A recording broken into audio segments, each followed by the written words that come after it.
ঋণের বোঝা আমাদের অনেকেরই এত ভয়াবহ পর্যায়ে পৌঁছেছে যে আমরা ঋণ থেকে মুক্তি পেতেই পারছি না। আমাদেরকে অনেকে এরকম কথাও জানেন যে ঋণের বোঝা থেকে মুক্তির জন্য তারা এমন কোনো পথ নেই যে পথ তারা গ্রহণ করছেন না। আবার অনেকে সুদের পথে তারা যাচ্ছেন, যেটি তাদেরকে শেষ করে দিচ্ছে একেবারে। তো ঋণ অনেকে বাধ্য হয়ে তারা ঋণ নিচ্ছেন, ঋণের বোঝা থেকে তারা বের হওয়ার মতো কোনো সুযোগও তারা খুঁজে পাচ্ছেন না। কিন্তু আল্লাহ রাসূল সাল্লাল্লাহু আলাইহি ওয়াসাল্লাম আমাদেরকে ঋণ মুক্তির জন্য একটা অসাধারণ পদ্ধতি শিখিয়ে দিয়েছেন। আপনার ঋণ যদি পাহাড় সমান হয়, আল্লাহ সুবহানাহু ওয়া তাআলা এই দোয়ার কারণে আপনার ঋণ পরিশোধ করে দেবেন। প্রশ্ন হতে পারে যে দোয়ার কারণে ঋণ পরিশোধ হয় কিভাবে? দেখুন, আপনাকে যদি আল্লাহ সুবহানাহু ওয়া তাআলা এমনভাবে কিছু আয় ইনকামের ব্যবস্থা করে দেন যেটি আপনি কোনোদিন ভাবতে পারেন না, সেটিকে আল্লাহর পক্ষ থেকে হওয়া সম্ভব নয়। আল্লাহ কি সেটি করতে পারেন না? কারণ আল্লাহ সুবহানাহু ওয়া তাআলা তো মালিকাল মুলক, তিনি রাজত্বের মালিক। তো তিল মুলকা মান তাশা, যাকে ইচ্ছা তিনি রাজত্ব দেন, যার কাছ থেকে ইচ্ছা তিনি রাজত্ব ছিনিয়ে নেন। যেই সকল ব্যক্তিরা অনেক সম্পদের মালিক, তাদের এক্সট্রা কোনো যোগ্যতা নেই, আপনার মতোই তারা, কিন্তু আল্লাহ সুবহানাহু ওয়া তাআলা তাদেরকে দিয়েছেন। অতএব আল্লাহ তাআলা তো যিনি তাদেরকে দিয়েছেন তিনি আপনাকে দিতে পারেন। যিনি তাদের ঋণ মুক্তির সুযোগ করে দিয়েছেন আপনাকেও তিনি করে দিতে পারেন। ফলে আপনাকে আল্লাহর কাছে চাইতে হবে, কিন্তু চাওয়ার একটা প্রপার পদ্ধতি আছে। রাসূলুল্লাহ সাল্লাল্লাহু আলাইহি ওয়াসাল্লাম সেটি আমাদেরকে শিখিয়ে দিয়েছেন। আলী রাদিয়াল্লাহু তাআলা আনহু তিনি বললেন যে আমার কাছে একজন কৃতদাস আসলো এবং আমাকে বলল যে আমি আমার কৃতদাসত্ব থেকে মুক্তি পেতে চাই, কিন্তু আমি তো কিছু টাকা দিতে হবে। মানে তার সাথে আমি চুক্তিবদ্ধ হয়েছি, তাকে এত টাকা দিলে আমি আমার দাসত্ব থেকে মুক্তি পাবো, আমি একজন মুক্ত মানুষ হব, কিন্তু আমি তো সেটা পরিশোধ করতে পারছি না, আমার ঋণ রয়ে গেছে, আমি করবো কি? তখন আলী রাদিয়াল্লাহু তাআলা আনহুকে তিনি বলেন আমাকে একটু সাহায্য করুন। তিনি বলেন আমি তোমাকে অন্যভাবে সাহায্য করছি, যে আমি একজন সাধারণ মানুষ, আমি তোমাকে কতটুকু আর দিতে পারবো, বরং তুমি তার কাছে চাও যিনি রাজাধিরাজ। রাসূলুল্লাহ সাল্লাল্লাহু আলাইহি ওয়াসাল্লাম আমাকে শিখিয়ে দিয়েছেন, আল্লামানি রাসূলুল্লাহ সাল্লাল্লাহু আলাইহি ওয়াসাল্লাম কালিমাতিন, রাসূল আমাকে এমন কিছু কথা শিখিয়ে দিয়েছেন, যদি কেউ ওই কথাগুলো পড়ে আল্লাহর কাছে সেগুলো বলে যদি প্রার্থনা করে, তাহলে তার উহুদ পাহাড়, মানে বিশাল পাহাড়ের মতো বোঝাও যদি তার মাথায় থাকে, ঋণের বোঝায় যদি সে জর্জরিত থাকে, আল্লাহ তাআলা তার ঋণ পরিশোধ করে দেবেন।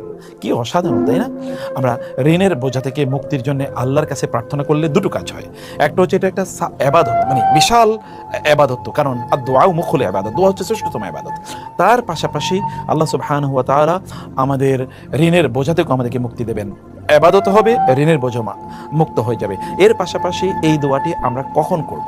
আসলে দোয়াটি সিজদার মধ্যে যদি আমরা করি, সুবহানাল্লাহ, রাসূল সাল্লাল্লাহু আলাইহি ওয়াসাল্লাম কিন্তু সিজদার মধ্যে দোয়া করতে আমাদেরকে বলেছেন। অতএব সিজদার মধ্যে আপনি যখন আল্লাহর সবচেয়ে বেশি নিকটবর্তী হন এবং রাজাধিরাজ সবকিছুর মালিকের কাছে যদি আপনি এই দোয়াটি করেন, তাহলে আল্লাহ তাআলা, আপনার বিশ্বাস যদি খুবই দৃঢ় হয় আল্লাহর কাছে, আল্লাহ তাআলা মুক্তির উপায় করে দেবেনই ইনশাআল্লাহ। আল্লাহ সুবহানাহু ওয়া তাআলা সেই কথা আমাদেরকে বলেছেন, ওয়া মাইয়াত্তাকিল্লাহ ইয়াজআল লাহু মাখরাজা, কেউ যদি আল্লাহর কাছে চায় আল্লাহ তাআলা তার জন্য মুক্তির পথ তৈরি করে দেন। তাহলে চলুন আমরা একটু দোয়াটি মুখস্থ করি। আমার সাথে আগে দোয়াটি মুখস্থ করুন, পরে আমরা দোয়াটির অর্থ বুঝে নেব ইনশাআল্লাহ। আল্লাহুম্মা কফিনি বিহালালিকা আন হারামিকা।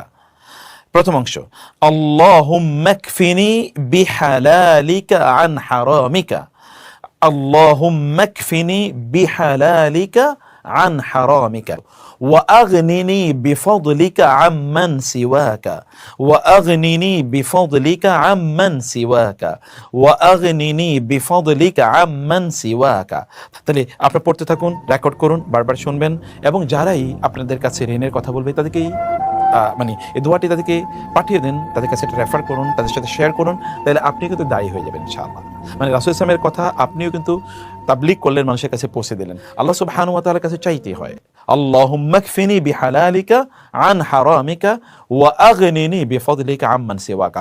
অনেকে আমাদের কাছে ঋণের বোঝার ব্যাপারে অভিযোগ যখন করেন, আমরা যখন তাদেরকে কথা বলি, এবং সুবহানাল্লাহ, আল্লাহ সুবহানাহু ওয়া তাআলা তার মেহেরবানির মাধ্যমে তাদের এই প্রবলেমগুলো দূর করে দেন।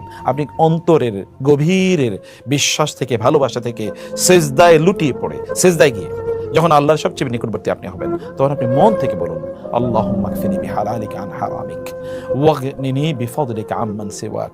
আল্লাহুম্মা কফিনি বিহালালিকা আন হারামিক ওয়া আগনিনি বিফদলিকা আম্মান সিওয়াক। আল্লাহ সুবহানাহু ওয়া তাআলা আমাদের সবাইকে এতটুকু আর্থিক সচ্ছলতা দান করুন যেন আমরা সম্মানের সাথে বেঁচে থাকতে পারি এবং আমাদের ঋণের বোঝাগুলো আল্লাহ সুবহানাহু ওয়া তাআলা দূর করে